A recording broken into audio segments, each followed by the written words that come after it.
వేదిక మీద రావాల్సిందిగా కోరుతున్నాం. ఈ కార్యక్రమాన్ని సభాధ్యక్షులు ప్రారంభించవలసిందిగా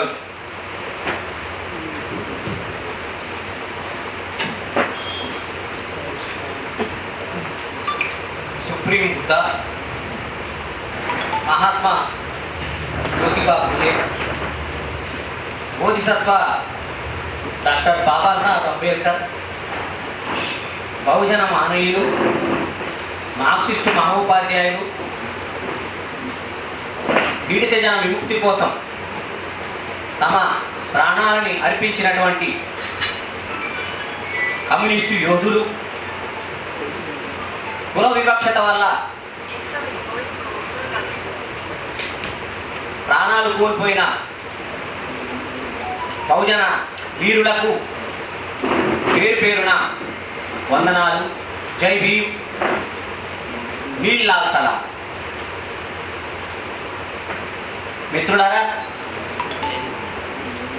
బహుజన హితాయ, బహుజన సుఖాయ, లోకానుకంపాయ, ఆది కళ్యాణ, మధ్య కళ్యాణ, అంత కళ్యాణ. బహుజన విముక్తి కోసం ఈ దేశంలో వీరందరూ, ఇప్పుడు మనం అనుకున్న వాళ్ళందరూ కూడా కృషి చేసి అమరులయ్యారు. దానిలో అనేక మంది ఇప్పటికీ ఆ వారసత్వంలా కొనసాగుతున్నటువంటి పరిస్థితి మనకు అందరికీ తెలుసు. ఈ నేపథ్యంలో ఇవాళ ఇండియాలో బహుజన శ్రామిక విముక్తి కోసం ఇప్పుడు ఏమి చేయాలి, ఇండియాలో ఇప్పుడు ఏమి చేయాలి? సాధు మాల్యాద్రి గారి గ్రంథం దీనికి చాలా నేపథ్యం ఉన్నదనే విషయాన్ని మనం గుర్తుపెట్టుకోవాలి. ఈ దేశంలో కులం ఉన్నది, వర్గమే కాదు, వర్గంతో పాటు కులం ఉన్నది. వర్గం కులం రెండు విముక్తి కావాలి అని చెప్పేసి ఈ దేశంలో చాలా దశాబ్దాల నుంచి పోరాడుతున్న వాళ్ళు ఎంతోమంది ఉన్నారు. దాంట్లో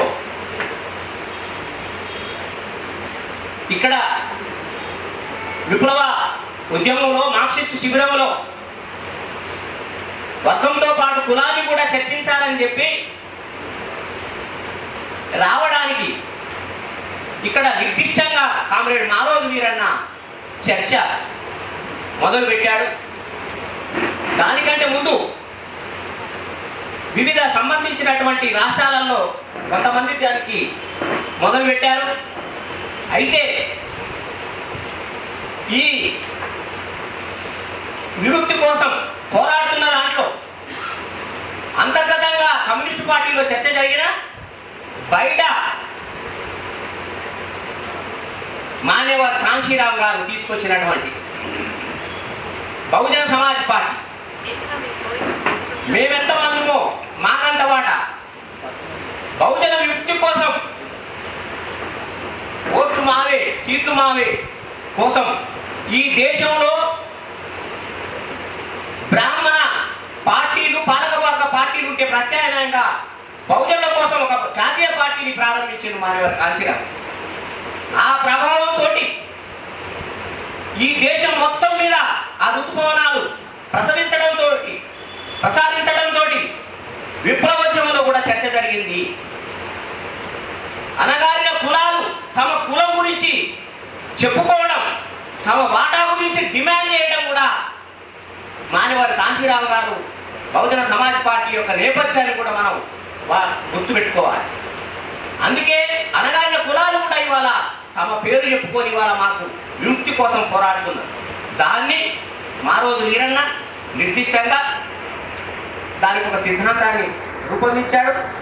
దానికి సంబంధించి కార్యాచరణకు వెళ్ళాడు, దాని ఫలితాన్ని కూడా చేశాడు.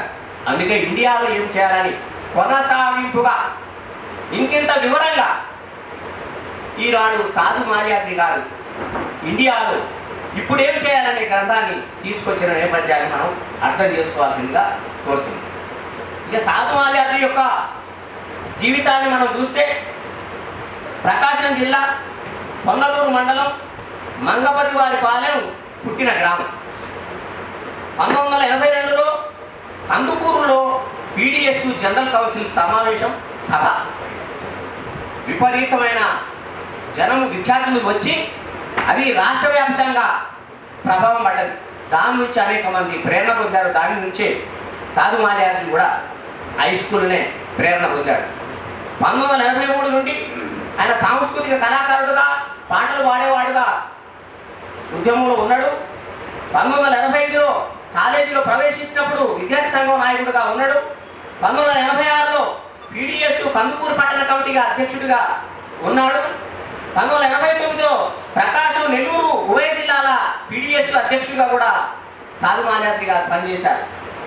1992 పీడిఎస్ విజృంభణ డిఎస్ఓ 2 విలీనమయ్యాయి. ఆ సందర్భంగా ఒక ప్రభావితం ఈ రాష్ట్ర వ్యాప్తంగా పడవేయడం జరిగింది. ఆ తర్వాత 1986లో మురళీధరరావు కమిషన్, 1990-91 రిజర్వేషన్ పరిరక్షణ ఉద్యమం, డెంటల్ మెడికల్ కళాశాల ప్రైవేటీకరణ వ్యతిరేక ఉద్యమంలో కూడా సాధు మాల్యాద్రి గారు పనిచేశారు. పీడిఎస్ విజృంభణ, వీరన్న నాయకుడుగా, వీరన్న పీడిఎస్ అంటే వీరన్న, వీరన్న అంటే పీడిఎస్గా ఆ ప్రభావం పడినటువంటి పరిస్థితుల్లో ఆ వీరన్నతోటి సత్సంబంధాలు, మిత్ర సంబంధాలు, సిద్ధాంత సంబంధాలు సాధు మాల్యాద్రి గారితో ఏర్పడ్డాయి. ఆ విధంగా 1993లో అనంతపురంలో ఒక సదస్సు జరిగింది. భారతదేశంలో కులం సమస్య, పూలే అంబేద్కర్లపై అవగాహన సదస్సు. ఆ సదస్సు విప్లవోద్యమం, విద్యార్థి సంఘమే కాదు విప్లవోద్యమంలో కూడా చర్చ జరిగింది. జనశక్తి ఆనాడు కుర్రరాజన్ నాయకత్వంలో ఈ కులం పైన చర్చ జరిగి democratic action forum of Dalit and minorities డెపోడంని ప్రారంభం చేయడం జరిగింది. ఆ తర్వాత గుంటూరులో 1994. కానీ ఆ తర్వాత కార్యాచరణ లేకపోయింది. అందుకే ఆనాడు సిపిఎంఎల్ జనశక్తి పార్టీలో ఉన్నటువంటి కొంతమంది మే 17, 1995 మే 17th కామ్రేడ్స్గా వాళ్ళు నాయకత్వంలో ఈ చర్చని ముందుకు తీసుకురావడం జరిగింది. 1995 పీడిఎస్ నుండి వీరన్న రీడిఫైన్ తర్వాత పీడిఎస్ రాష్ట్ర జనరల్ కౌన్సిల్ హైదరాబాద్లో జరిగింది. ఆ రాష్ట్ర జనరల్ కౌన్సిల్లో పి నరసింహులు జగదీషు రాష్ట్ర అధ్యక్షుడుగా, ప్రధాన కార్యదర్శిగా ఎన్నికబడ్డారు. దాంట్లో సాధు మాల్యాద్రి గారు ఉపాధ్యక్షులుగా పీడిఎస్కు నాయకత్వం వహించారు. 1998 2005 వరకు 1998 నుండి 2005 వరకు సిపిఎస్ఐ రాష్ట్ర సెక్రటేరియట్ మెంబర్గా కామ్రేడ్ సాధు మాల్యాద్రి గారు నాయకత్వం వహించడం జరిగింది. 1996 నుండి కుల సంఘాల నిర్మాణంలో, వాటి ప్రణాళికలు రూపొందించడంలో, డిమాండ్లు రూపొందించడంలో సాధు మాల్యాద్రి గారు కీలకమైన పాత్ర వహించాడు. 1999 మే 16 కామ్రేడ్ మారోజు వీరన్న అమరులైన తర్వాత మాకు ఆనాడు రాసేటందుకు, ఒక సిద్ధాంత చర్చ జరిపేటందుకు కొన్ని కరపత్రాలు ఇవన్నిటిగా కీలకంగా సాహిత్య రచనలో సాధు మాల్యాద్రి గారు కీలకంగా పనిచేసింది అనేది తెలియజేస్తూ, కుల సంఘాల ప్రణాళికల్ని తయారు చేయడంలో కీలకంగా పనిచేసిందని తెలియజేస్తూ, ఈనాడు ఇండియాలో ఏం చేయాలనే దానికంటే ముందుగా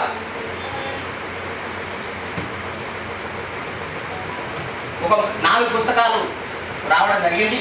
దాంట్లో మారోజు వీరన్న బహుజన శ్రామిక ప్రస్థానం, తర్వాత కుల సంఘాల నిర్మాణం ఒక చరిత్ర, అదేవిధంగా బహుజన శ్రామిక వర్గ ప్రజాస్వామిక ప్రణాళిక, బహుజన పొలిటికల్ సెంటర్ ఏర్పాటులో కూడా బహుజన కమ్యూనిస్టు పార్టీ, తర్వాత బిఎల్పి పార్టీ, అదేవిధంగా సామాజిక న్యాయ కేంద్రం, తర్వాత లిబరేషన్ సంబంధించిన ఒక పార్టీ, ఇతరత్ర సిపిఎం ప్రజాపూర్, ఇవన్నీ కలిసి బహుజన పొలిటికల్ సెంటర్ని ఏర్పాటు చేసుకోండి. ఈ ప్రణాళిక రూపొందించారు. దీంట్లో ఈ బీసీపీ, బిఎల్పి ఈ పార్టీలతో పాటు వ్యక్తులుగా సాధు మాల్యాద్రి గారు కూడా దీంట్లో కీలకంగా పనిచేశారు. ఈనాడు బహుజన పొలిటికల్ సెంటర్, కుల వర్గ సమాజం ఈ విముక్తి కోసం ఎలా పనిచేయాలనే అవగాహనలో ఈ రెండు రూపొందించుకున్న దాంట్లో సాధు మాల్యాద్రి గారు చాలా సిద్ధాంతమైనటువంటి అధ్యయనం చేసి ఒక రూపం కూడా ఇవ్వడం జరిగింది. వీళ్ళందరూ ఒక రూపాన్ని తీసుకురావడానికి కూడా కీలకంగా పనిచేయడం జరిగింది. దాంట్లో అటు నుంచి ఈనాడు ఈ బహుజన పొలిటికల్ సెంటర్లో ఈ ఆధ్వర్యంలో ఈ పుస్తకావిష్కరణ జరుగుతూ ఉన్నది. దానికి సంబంధించిన ఆ నేపథ్యం నుంచి ఇంత నేపథ్యం నుంచి ఈనాడు సాధు మాల్యాద్రి గారు ఇండియాలో ఇప్పుడు ఏం చేయాలి అనే దానికి, ఇండియాలో ఏమి చేయడానికి సెకండ్ అనుకోండి రెండవదిగా తీసుకొచ్చింది అనేది తెలియజేస్తూ, నాకు చాలా కాలంగా దశాబ్దాలుగా ఒక మిత్రుడుగా సహచరుడుగా మేము పనిచేశాము. గౌరవంతో నన్ను అధ్యక్షుడిగా ఉండాలని బహుజన పొలిటికల్ సెంటర్ అదేవిధంగా మిత్రులు కోరడంతో ఈ గౌరవమైనటువంటి ఇది పొందడం నేను ఒక అదృష్టంగా భావిస్తూ, ఇప్పుడు పుస్తకావిష్కరణ ముఖ్యులు అనేక సంవత్సరాలుగా యూనివర్సిటీ నుండి డాక్టరేటు అంటే కేవలం నామమాత్రం అకాడమిక్ డాక్టరేట్ కాకుండా బహుజన మార్క్సిస్టు సామాజిక సాంస్కృతిక నేపథ్యంలో వీటన్నిటిని అవిరాళంగా కృషి చేసి అధ్యయనం చేసి రాసి అద్భుతమైన వక్తగా ఉన్నటువంటి ఒక సామాజిక ఉద్యమకారుడుగానే ప్రధానంగా పేరున్న ఈనాడు వీసీకే పార్టీ తెలంగాణ రాష్ట్ర అధ్యక్షుడిగా ఉంటూ అటు మార్క్సిజం, పూలే అంబేద్కర్ థాట్, బహుజన మహనీయుల ఆలోచన కలిగి ఇంకా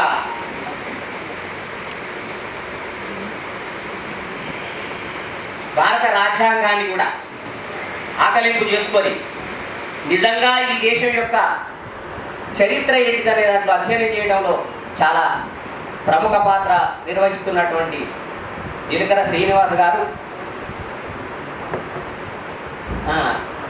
ఇప్పుడు ఇండియాలో ఏం చేయాలి పుస్తకాన్ని ఆవిష్కరిస్తారు. ఈ వక్తలుగా ఉన్నటువంటి ఈ ముఖ్యులందరూ ఇక్కడికి వేదిక మీదకి ఇక్కడికి రావాల్సిందిగా ఈ ఆవిష్కరణ ఉంటుంది కాబట్టి అందరూ రావాల్సిందిగా కోరుతున్నాను. దండి వెంకట్ గారు అన్న మీరు ఆవిష్కరించేటందుకు ఈ వక్తలుగా ఇప్పుడు వేదిక మీదకి పిలిచిన వాళ్ళైతే ఎవరైతే ఉన్నారో వాళ్ళందరూ కూడా రాములన్న, సుధాకర్ గారు, దాసరామ్ నాయక్ గారు, ఇంకా మిగతా సంబంధించిన వక్తలుగా పిలిచిన వాళ్ళందరూ కూడా ఇక్కడ రావాలి. ఇప్పుడు జీలకర్ర శ్రీనివాస్ గారు ఆవిష్కరించాల్సిందిగా పడుతుంది.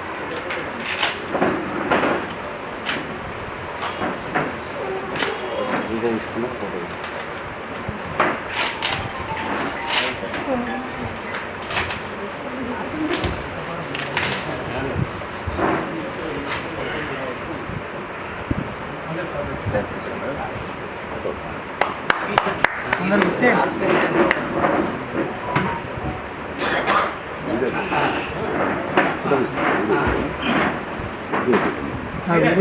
కుల వర్గ పోరాటాలు వర్ధిల్లాలి, కుల వర్గ పోరాటాలు సాధిద్దాం, శ్రామికుల రాజ్యాన్ని.